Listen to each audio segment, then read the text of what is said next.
Why do people say that communication is redundant? Hi, I'm Steve Dickinson, and if you want to get your point across as effectively as possible, then the next 4 minutes are probably for you. This is a video about the principles of communication. I'm going to quickly cover 3 underlying principles that I think you're going to find of use. My objective for this video is for you to take away at least one thing that you can implement immediately to make your life a little less problematic.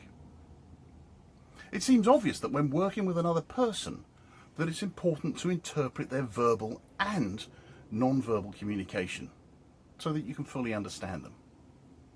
In turn, you're sending precise communication signals makes you more likely to receive the outcome that you want from the person with whom you're communicating. Why do I say that communication is redundant?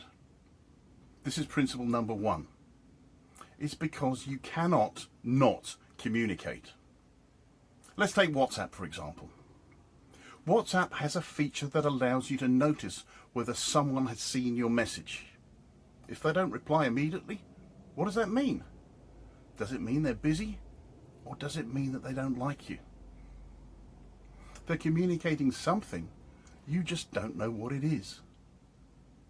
This could lead to a person spending some time pointlessly worrying about what the other person thought of them. Now, I have a friend that switched off that feature. What is he communicating? I believe that he's trying to remove pressure on himself to instantly respond. But hey, I might be wrong. However, I'm not going to invest any energy in trying to read his mind. Alternatively, if you're physically in the same environment as somebody else, every word, tonality and body position communicates something. The real issue is whether you're getting your message across effectively. Everybody with whom you communicate will have a slightly different approach to understanding you. For instance, on several occasions, I've noticed members of my audience with their eyes closed. Was it because they were bored or asleep? Or was it because they were hyper-focused on the words I was saying and the tonality that I was using? They didn't want to be distracted by seeing anything else in the room. Anyway, principle number 2. The mind and body are one system. This means that emotional information constantly seeks to flow from the inside to the outside. We can't help it. It will always find a way to do so. Basically, internal experiences and outward behaviour occur simultaneously, and there's nothing we can do about it. Every thought and emotion manifests itself in our external behaviour. So the top tip here is to make sure that you're actually feeling what you're saying. Check yourself. It can be very difficult to communicate something in a calm and measured way if you've allowed a huge amount of emotional tension to build up within you before you actually broach the subject about which you wish to talk.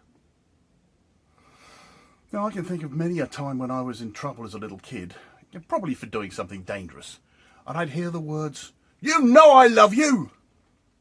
But the tone of voice and the body language, to me, indicated anger and frustration, not love.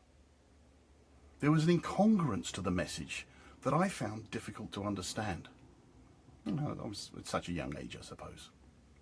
Anyway, lastly, principle number 3, the meaning of the communication is the response you get. The message you intended to communicate is not necessarily what will be interpreted by the other person. Ultimately, it's the meaning attached by the other person that determines the meaning of your communication. The response you communicate elicits the meaning of your communication. It's the result of what you sent out. This places the responsibility on you to vary your communication, your words, tonality and body language, until you get the response you intended to get. If you want a different meaning or a different response, you must alter the way you communicate. Being an effective communicator requires both the willingness and the ability to adjust your behaviour.